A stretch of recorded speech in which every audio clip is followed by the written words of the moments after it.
en contacto más adelante. Seguramente habrán algunas declaraciones, vamos a tomarlas a través de tu trabajo. Muchísimas gracias. Estamos en presencia del doctor Julio César Castiglione. No hubo mucho tiempo para conversar, hemos prácticamente cubierto toda esta ceremonia, pero gracias por estar con nosotros y ayudarnos un poco a interpretar qué significa esto, ¿no? La primera pregunta que uno se hace, ¿no? Es qué facultades le han otorgado esta entrega de credenciales, ¿no? ¿Qué facultades le da Pedro Pablo Kuczynski? Gracias, Julio César. Sí, a partir del día de hoy podemos decir que ya tenemos el presidente electo para regir los destinos del país los próximos 5 años. Falta la ceremonia que se lleva a cabo en el Congreso de la República de la juramentación. Pero una vez entregadas las credenciales es el reconocimiento del Jurado Nacional de Elecciones y de los organismos integrantes del sistema electoral del triunfo en el último proceso electoral. En consecuencia ya tenemos el presidente. Tenemos un nuevo presidente que quizás no pueda ejercer todas sus funciones, pero ya es el presidente. Ya es el presidente y como consecuencia en esto que se ha venido hablando en los últimos días de las comisiones de transferencia, él preside o su representante preside la comisión de transferencia. En consecuencia, se han esbozado algunos nombres de parte de ellos, incluso del gobierno saliente. Ya se podrán, a partir de la fecha, formar las comisiones, emitirse la resolución correspondiente y empezar el proceso de transferencia. Correcto. Ahora, una ceremonia que quizá para muchos es un tanto inusual, ¿no? Porque no se veía mucho esta transferencia de credenciales en el pasado, pero esta, una de manera peculiar en un local donde ha escogido particularmente Pedro Pablo Kuczynski, ¿no? Un teatro municipal, ¿no? Claro, conversábamos en la primera etapa que esto es decisión, coordinación del Jurado Nacional de Elecciones con el candidato electo. Y podemos percibir el por qué ha elegido el Teatro Municipal, porque ha manifestado que lo conoce de antaño, porque ahí tocaba con la Sinfónica Nacional. Ah, correcto, expresamente, entonces es un pedido de Pedro Pablo Kuczynski. Entonces es un pedido expreso, porque él decía, ha sido tercer flautista de la Sinfónica. Todo por la flauta. Entonces, claro, ha integrado la Sinfónica Nacional, entonces probablemente ese teatro le trae muchos recuerdos y lo ha escogido como tal. Que además le pinta de algo interesante la ceremonia.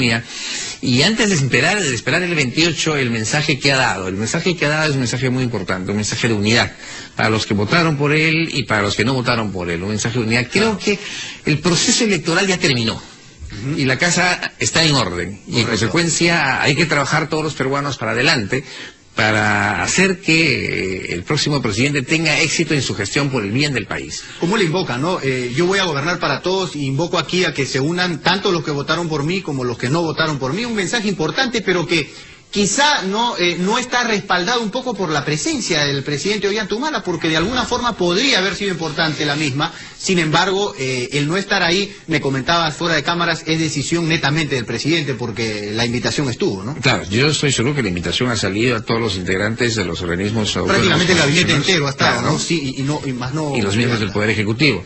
El presidente probablemente se ha reservado su presencia porque él tiene la gran oportunidad de estar en el Congreso de la República y en consecuencia todavía tiene un mes para estar presente, saludar al presidente electo, ya se ha reunido también con él. Esta es una ceremonia del Jurado Nacional de Elecciones, una ceremonia protocolar de entrega de credenciales, pero que sin embargo ha sido revestida de situaciones interesantes. Claro, e que eso importantes. Es lo que es un poco peculiar con respecto a las de ocasiones anteriores, ¿no? Y para mí interesantes e importantes porque en primer lugar el discurso del presidente del Jurado Nacional de Elecciones. Han rescatado al presidente del Jurado Nacional de Elecciones la reforma electoral. Eso creo que es importante. Ese es un tema que además ha sido uno de los motivos por los cuales ha sido tan accidentado este proceso, ¿no? No estoy diciendo que sea el primer tema a tratar en el Congreso de la República, sino que debe estar en la agenda del Congreso de la República, la reforma electoral, porque el 2018 tenemos elecciones municipales y regionales. Y en consecuencia, si no hacemos la reforma electoral, en todo el sentido de la ley orgánica de los partidos políticos, la ley orgánica de elecciones, etcétera, etcétera, en consecuencia vamos a tener estos problemas.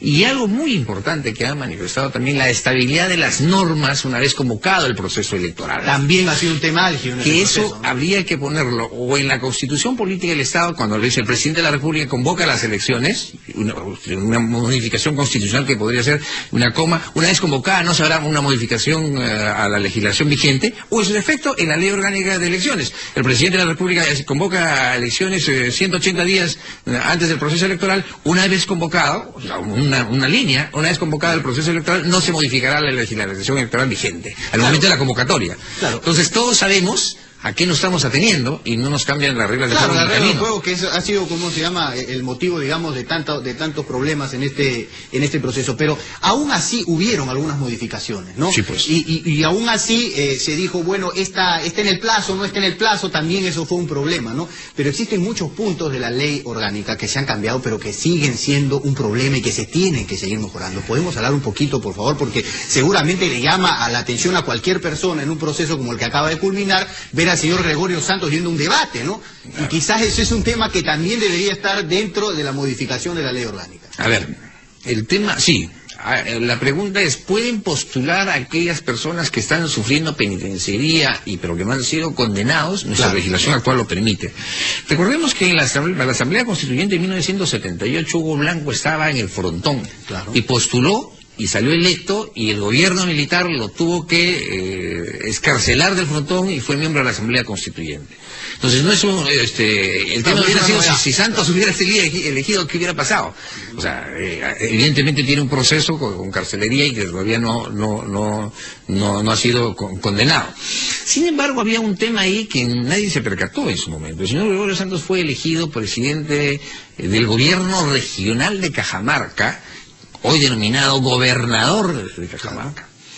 Su credencial fue suspendida en su entrega porque él estaba internado en el penal. Ergo, él no podía postularse, es que no renunciaba al cargo de gobernador regional y no renunció.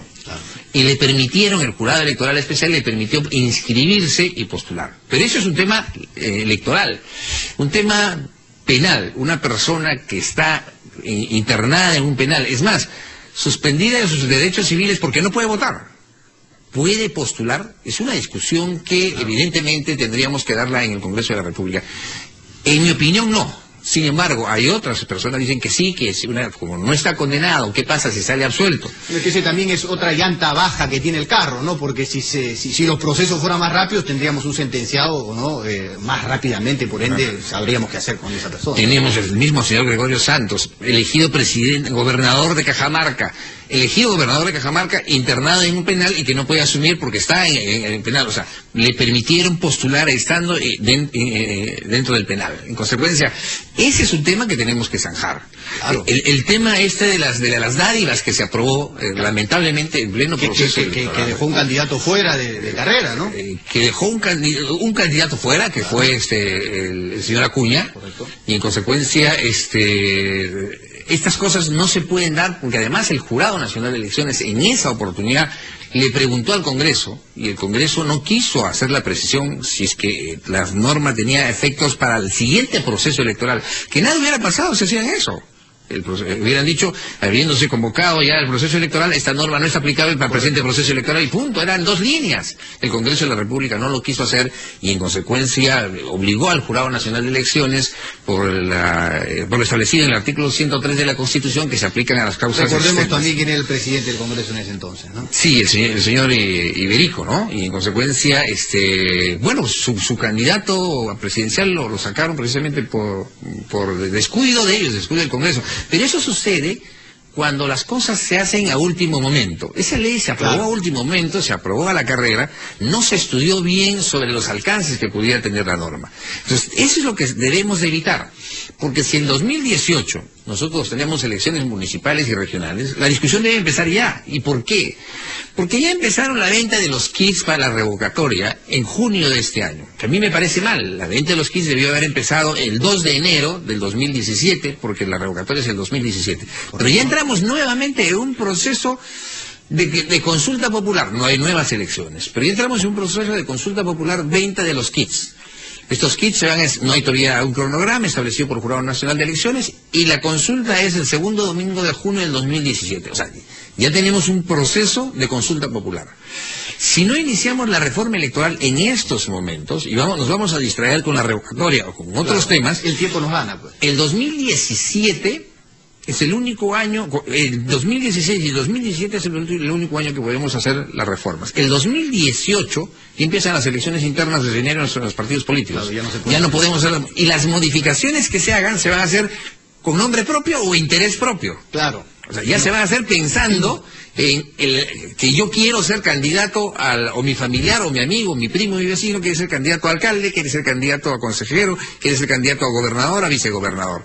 Entonces, con la cabeza fría, terminado el proceso, con los errores que ha aflorado nuestra legislación, tenemos que hacer las modificaciones. Es el momento indicado, además, cuando está todo, pues, digamos, fresco. Por ejemplo, el de las dádivas, no es que modificó la ley orgánica de elecciones, modificó la ley de partidos políticos, y en consecuencia el de las dádivas se aplicaría para el 2018. Correcto. Las dádivas, pero lo más álgido que finalmente termina siendo, y es la duda de todo el mundo, es el financiamiento de los partidos. Sí, en eso estamos de acuerdo. Y me parece que eso es lo más grave, además, lo que de alguna forma podría legitimar un proceso electoral. Sin embargo, vemos que no es así, ¿no? Yo estoy en contra Parece que va a ser inclusive el tema más difícil para poder ser cambiado, ¿no? Yo estoy en contra del financiamiento de los partidos políticos en este momento. Y explico por qué.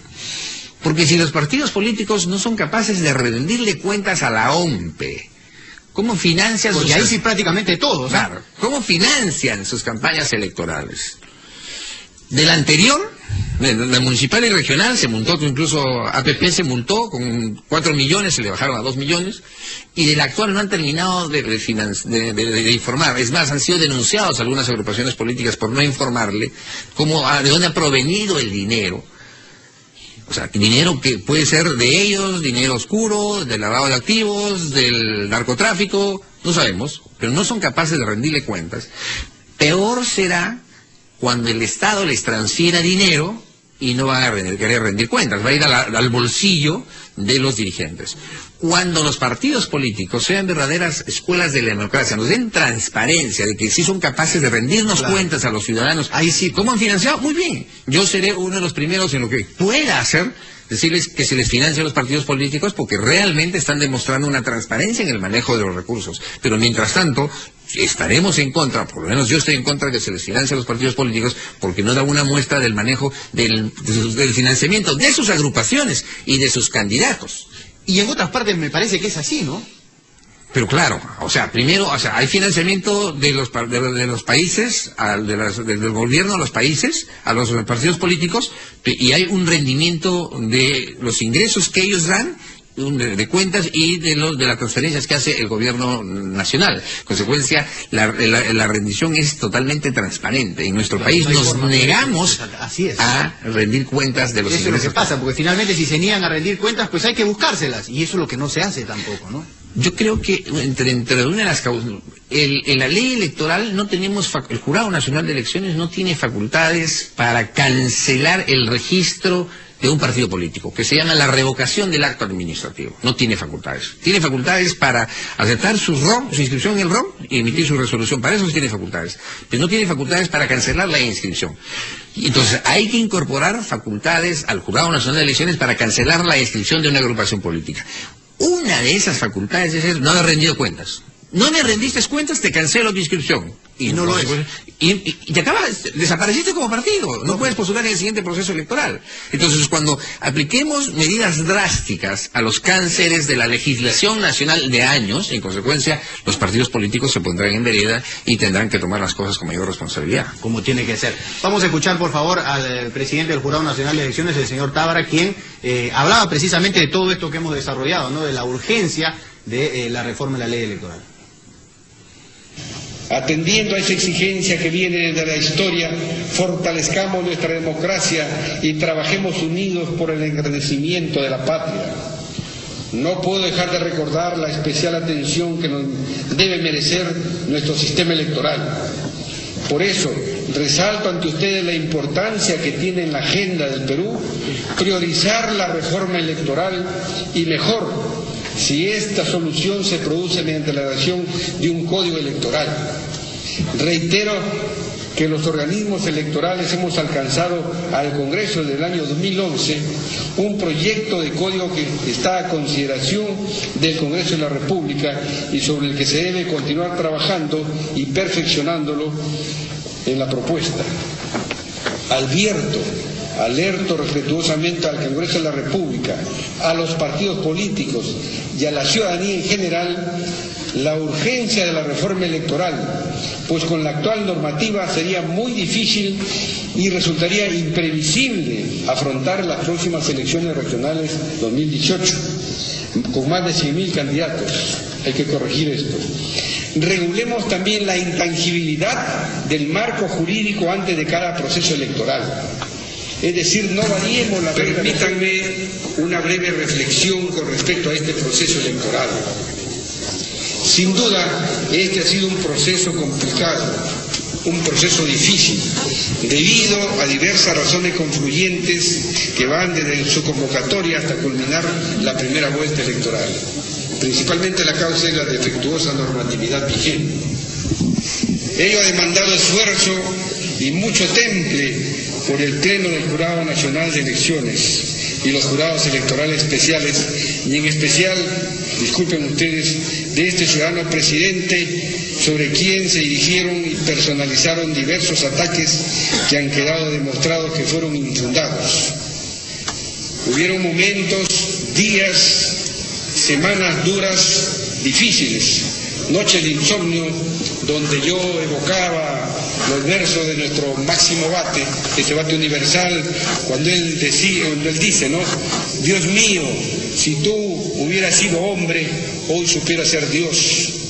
Pero tú, que estuviste siempre bien, no sientes nada de tu creación. El hombre sí te sufre, el Dios es Él. Bien, ahí estaban un poco las palabras, ¿no?, de Francisco Tábara, pero llama la atención, no dice solamente que es urgente la reforma de la ley electoral, sino también que de seguir así sería prácticamente inviable el proceso del 2018 en cuanto a las elecciones municipales y regionales. Fíjese usted,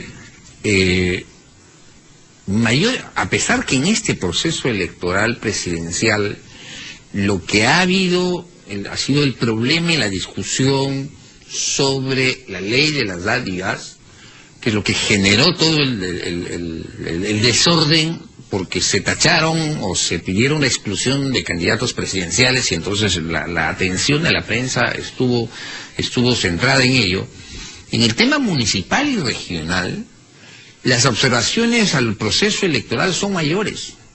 Hay quema de actas, sustracción de actas, secuestro de miembros de mesa, hay personas que postulan condenadas. El gobernador de Ancash, Waldo Ríos, postuló condenado, ganó y no asumió como 6 meses. Una multa además que consiguió y hasta ahora no demostró cómo. La reparación civil. O sea, ¿cómo postula una persona condenada? O sea, los sistemas de control ahí no funcionaron. Cuando uno va a ejercer la profesión en el Jurado Nacional de Elecciones, nosotros en el estudio habremos visto 500 casos en el tema municipal y regional en el último proceso electoral. O sea, hay más observaciones desde la inscripción de las listas hasta el resultado por la cantidad de candidatos, que es lo que ha manifestado el presidente. Entonces, que van a ser una cantidad, algo...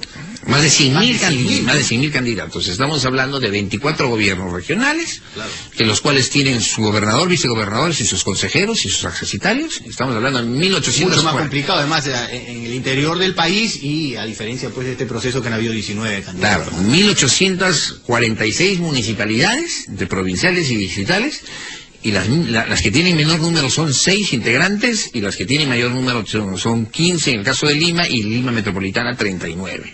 En consecuencia, no solamente estamos hablando de una agrupación, estamos hablando de varias agrupaciones y los componentes de varias agrupaciones. Claro. Entonces, si no modificamos, y lo peor que tenemos, una legislación muy difusa, muy dispersa. Tenemos la ley de elecciones municipales, la ley de elecciones regionales, la ley orgánica de elecciones, que sirve de complemento para las dos. ¿Qué es lo que ha dicho el presidente Tábara?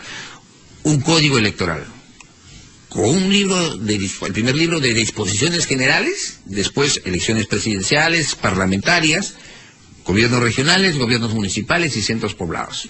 O sea, en un solo corpus legis, claro, para no estar teniendo... Más fácil, más sencillo, exacto, ¿no? Más sencillo. Me voy al primer libro... Además, si alguna vez alguien dijo, ¿no? Donde más legislación hay es donde más corrupción existe, ¿no? Exacto. Y probablemente una se contradice con la otra y al final terminas encontrando el vericueto por donde escaparte, ¿no? Entonces, si nosotros no hacemos eso el día de hoy, o sea, el próximo Jurado Nacional de Elecciones que venga, salvo que se reelijan alguno de ellos, el mandato del doctor Tábara entiendo que termina en diciembre, el doctor Aybar está por terminar, entonces el próximo Jurado Nacional de Elecciones se va a encontrar con los mismos problemas, o sea, van a haber cambios de personas, pero la legislación sigue siendo defectuosa y mala.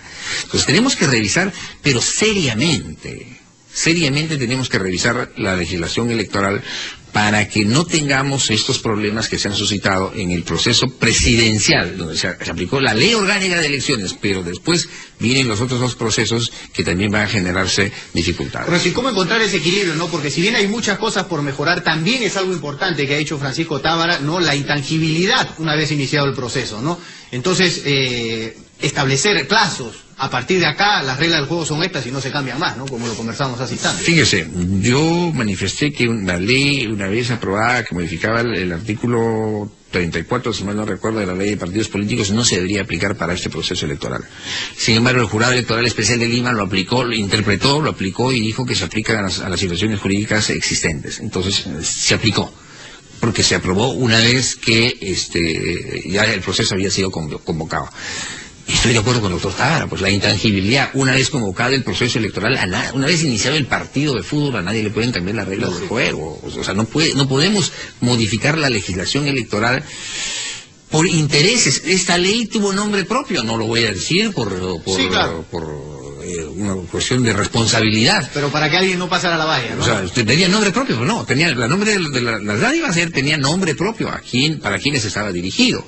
En consecuencia, pues no podemos hacer eso, pues, o sea, nuestro Congreso tiene que ser más responsable en legislar en aquello que el país necesita, porque... También un caso similar con la valla electoral, ¿no? Que cuando eran dos partidos que se unían, el 2+1, ¿no? Al también, 7%. Y querían que eso se aplicara también una vez empezado el proceso, ¿no? Vimos al presidente Ollantumala que decía, ¿no? ¿Por qué? Si esto ya se ha aprobado, ¿por qué no se aplica, no? Mira, la discusión se acabó cuando salen los del Partido Aprista Peruano y dicen nosotros hemos alcanzado el 9% en la lista congresal, porque dice lista nacional. Claro. Porque si ellos no alcanzaban, se quedaban en el 5% de la lista presidencial, en la lista congresal se quedaban en el 5%, entonces ahí sí todos hubieran dicho, el Jurado Nacional de Elecciones ha hecho la interpretación en favor del APRA, para que el APRA con el 5% no desaparezca y haya pasado la valla. Y el jurado hizo ahí la interpretación diciendo que no era aplicable. Entonces...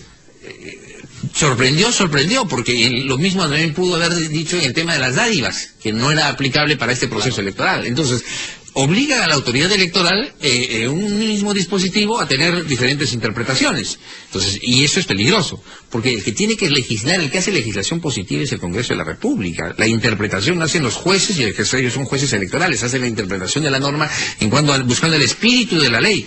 Pero en consecuencia, si el Congreso de la República no toma en serio este tema que se viene diciendo hace muchos años atrás, y que ya en este último proceso electoral lo hemos vivido en carne propia, en consecuencia somos... Pero es un tema que se viene tocando hace mucho tiempo, esto no es novedad, ¿no? Y los cambios al respecto son mínimos, ¿no? Sí. Es decir, conforme uno va viendo cuál es el panorama, se va dando cuenta que quizás sea lo más difícil de cambiar porque, no creo no faltar a la verdad, en todas partes pasa, ¿no? Claro. En todos los partidos políticos pasa. Sí, claro que sí. Es que el Congreso de la República está conformado por partidos políticos. Y en consecuencia los partidos políticos ven sus intereses. Había que discutir en el Congreso de la República, en las últimas sesiones antes de antes del proceso electoral, sobre el voto preferencial.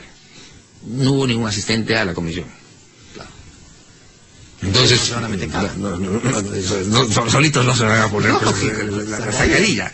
Entonces, es conveniente, o sea, por último, más allá de que la eliminación del voto preferencial o no, o sea, que se genere un debate. Y yo en este momento estoy en contra de la eliminación del voto preferencial y le voy a decir por qué. Porque los partidos políticos no hacen democracia interna. Cuando los partidos políticos... Claro, correcto. Realmente logren poner dos que son producto de una elección interna, ahí sí creerlo. Un militante, un voto. Entonces, supervisado por OMPE. Si no, le vamos a poner a los que el partido quiera. Exacto. Pues, los que más le convengan, los más leales, los que nunca le den la espalda. Supervisado por OMPE. Mi padrón verificado por el RENIEC. El Jurado Nacional, o sea, organizado por OMPE, mi padrón, verificado por el y el Jurado Nacional de Elecciones lo supervisa. Entonces, un militante, un voto. Entonces, la elección en el partido político ha sido democrática. No ha entrado el ahijado del jefe del partido, el que le carga la maletín al jefe del partido, el amigo del secretario general del partido, del presidente. No. Es una elección democrática. Muy bien, señor. Entonces, como es una elección democrática, se supone que son los mejores de ese partido. En ese momento, eliminemos el voto preferencial. En este momento no, porque estamos alentando el caudillismo. Pero por supuesto, ¿no? Además, hasta a veces risa cuando, por ejemplo, sucedía pues esta fusión del PPC con el APRA y el señor Raúl Castro indignado decía que cómo es posible, que esto fue como el número 2, ¿no? Fue como el número 2. Y no salió. ¿No? ¿Ah? Y no salió. No salió, pero fue como el número 2. O sea, a diferencia pues de Marisol Prestello, que capaz dijo, no, a mí no me parece, y dio un paso al costado. Y Alberto Bengolea, que dijeron que sí, los dos fueron que dijeron al costado. Muy bien, me dice producción Rubí, es momento de hacer una pausa y revisar titulares. Volvemos de inmediato, no se muevan. Nosotros seguimos con Julio César Castiglione y ya para un poco ir terminando, redondeando, ¿no? ¿Qué es lo que falta ahora para tener ya virtualmente, o mejor dicho, a Pedro Pablo Kuczynski como presidente, digamos, en todas sus... La juramentación como presidente de la República, en el Congreso de la República, para que sea investido de todas sus facultades. No se ha dado la figura en el tema presidencial que un presidente no juramente una vez que ha recibido sus credenciales. Sí se ha dado en el tema municipal y en algunos consejeros regionales, que no se apersonaban a juramentar, y ahí se creaba una discusión si se le podía vacar, no se le podía vacar, pero ya una vez, el 28 de julio, que juramente, pues eso es el presidente ya en ejercicios, es el siguiente paso, con lo cual, ya, como dijimos hace un momento, las comisiones de transferencia ya tienen que empezar a funcionar, ya la legislación vigente así lo establece, y si se hacen en otros niveles del gobierno, gobiernos regionales, gobiernos locales, con mayor razón tiene que hacerse a nivel del Poder Ejecutivo. La transferencia de los cargos y la transferencia son dos tipos de transferencia, la transferencia de la gestión y la transferencia de cargo. Entonces, la transferencia de la gestión, donde hay toda una ayuda de memoria y personas encargadas de cada uno de los sectores de revisar lo que van entregando, que no se puede verificar todo lo que se recibe, eso se va con el tiempo verificando, pero al mismo tiempo por lo menos ya se firman las actas correspondientes y se pone en conocimiento de la Contraloría. Correcto. Antes de terminar, me había quedado la duda porque nos cortaron justo y está un poco picante el debate con respecto a las elecciones internas de los partidos políticos y por ende no la eliminación del voto preferencial. Ese es otro tema sin duda que va a ser parte de la discusión. Porque yo creo que nuestra actual legislación permite unas primarias abiertas que hizo el Frente Amplio, que puede votar cualquier persona. Esa elección la gano llevando gente con camiones. Para mí no es democrática. Primarias cerradas, un militante un voto, que esa es que para mí la única que vale, o a través de delegados. Todos los partidos políticos, para la elección de su lista congresal, todos, y no me estoy equivocando, han hecho primarias, han hecho elecciones a través de delegados. Se reúnen 25, 30 personas y eligen a los candidatos al Congreso de todo el Perú y a los candidatos presidenciales. Esa es la forma antidemocrática como se manejan los partidos políticos, a través de delegados. Sin ningún mérito propio para, digamos, tentar un cargo así. Simplemente usted acá venga y ponga así. Saco los delegados, uno por departamento, y 5 o 6 del comité ejecutivo. Esto está compuesto mis delegados, 30, 35 personas, y en consecuencia ellos son los que eligen los candidatos a nivel nacional para el Congreso y la fórmula presidencial. Y eso es una burla a la legislación electoral. Los únicos partidos que hicieron para la elección presidencial elecciones abiertas, el Frente Amplio, y elecciones, un militante, un voto para presidencial, fue el Partido Aprista, donde postuló a Alan García como único candidato. Pero para los otros no hicieron no hicieron nada. Y los otros para la elección de la lista congresales no hicieron ningún tipo de elecciones, solamente hicieron esto a través de delegados. Esa es una forma de engañarnos. ¿Saben lo que hacen? Se reúnen, levantan un acta, reunidos el día tal, ponen los nombres y terminan cerrando el acta y lo hacen legalizar por un notario el mismo día para tener la fecha cierta. Y eso lo entregan ¿Fiscalización de ese proceso? No hay fiscalización porque en la ley dicen que es opcional. Señor, correcto. Debería ser que OMPE organice el proceso electoral. Tenga su tribunal electoral, sí, que tenga.